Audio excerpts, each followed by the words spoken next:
My name's Robert Green. We're actually in the lower Ninth Ward on the north side, 1826 Tennessee. I'm sitting on the steps of my mother's old house, all that we have left of a house as a result of what Hurricane Katrina did.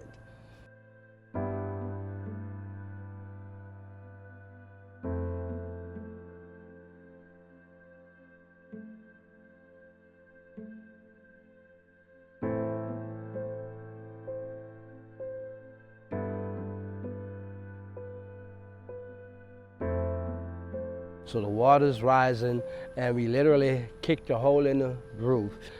Put my granddaughter on the roof of the house, turned around and get the other ones before the house was completely gone, turned back and she disappeared and was washed away in 25 feet of water.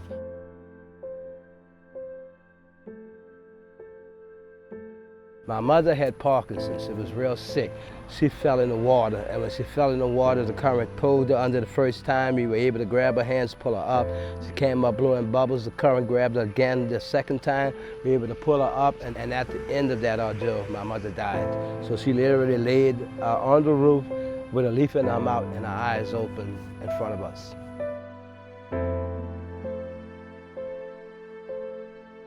There was no vegetation that was alive, there were no birds, there were no animals. It was nothing but biting flies and gnats. You walked around here and it was like walking on a sponge. Yeah, on that side of Claiborne was either roped off, fenced off, and was just, the barriers were just coming down, so you could begin to see the damage. And they were still pulling bodies out of this. They green dotted, meaning nobody comes back to Broadmoor. Nobody comes back to the lower Ninth Ward. Those people from those two neighborhoods fought from the day they heard that and took the lead at coming back.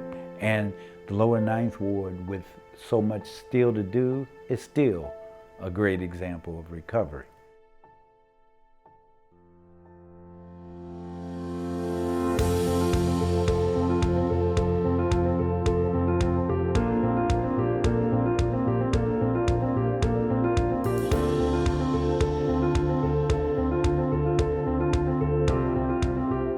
I think that the neighborhoods began to understand that they would have to take the lead and keep the lead if anything was going to change. People now realize that, wow, if we're going to make this work, we really have to get involved in this. We can't depend on government for everything, or for anything.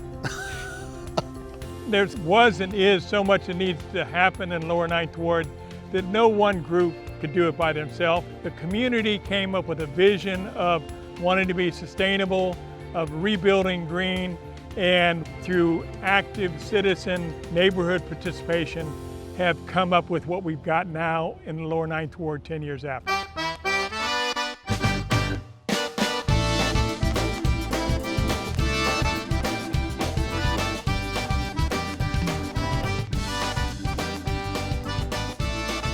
The neighborhood has the most residential solar in the United States. It's 100% African American. Okay? This is because of great community effort that was mentioned, and it's a sheer force of will.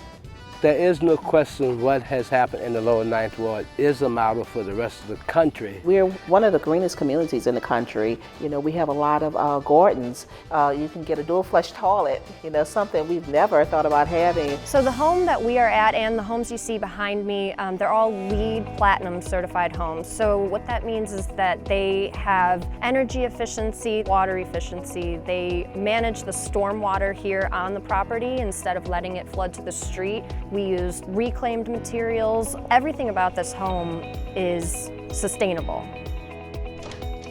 This is a house that CSCD is renovating here in the lower Ninth Ward. It is made of barge wood, which is wood coming from barges that came down the Mississippi River in the 1800s. We've used this house as an example of how you can renovate and make it energy efficient, but still make it cost effective. The tree canopy loss here was monumental. It was something like 1 million trees. There are about 10,000 trees here. All of these trees that you see in these pots, these will all be planted by the end of April of 2016. And then we'll have another 10,000 bare root saplings that will come in and we'll start repotting in January. So we cycle through about 20,000 trees a year.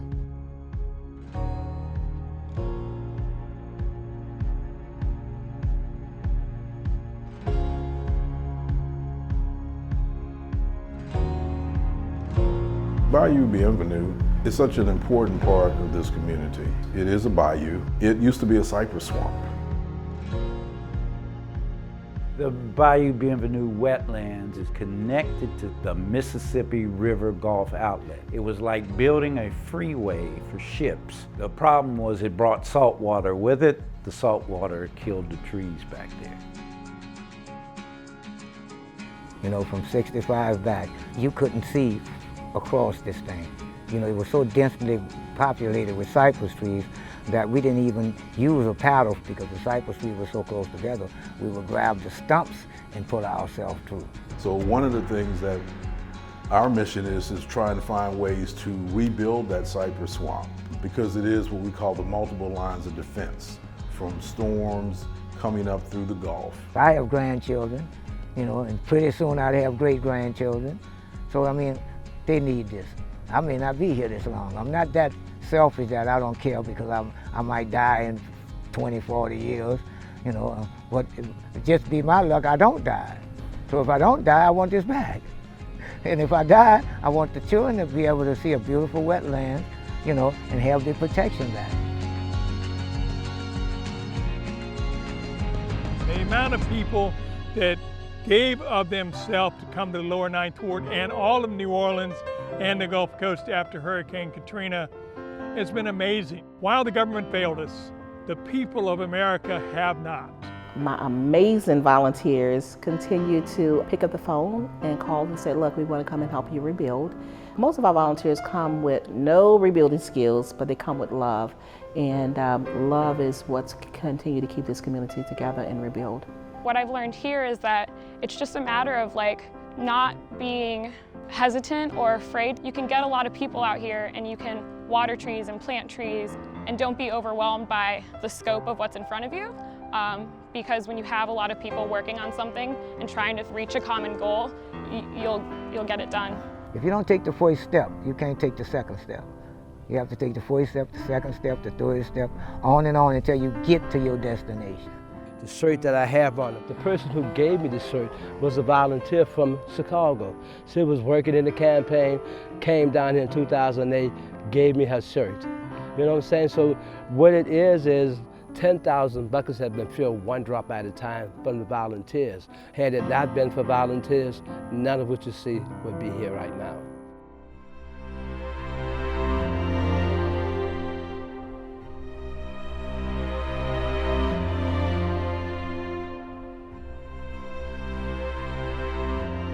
When you see, you know, people who think that we should be sad or crying about what we don't have, we're a party town, you know, we're party people. We celebrate everything here. And even though those flood waters took a lot away from us, the heart of the people of New Orleans is still here. You know, there are families down here that have, you know, been here in New Orleans for 300 years.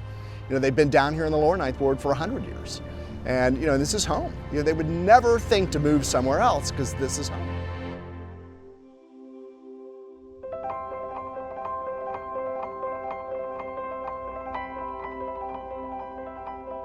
I remember one of the most beautiful things that happened in May 2006 was the first time I saw children playing in the lower Ninth Ward again.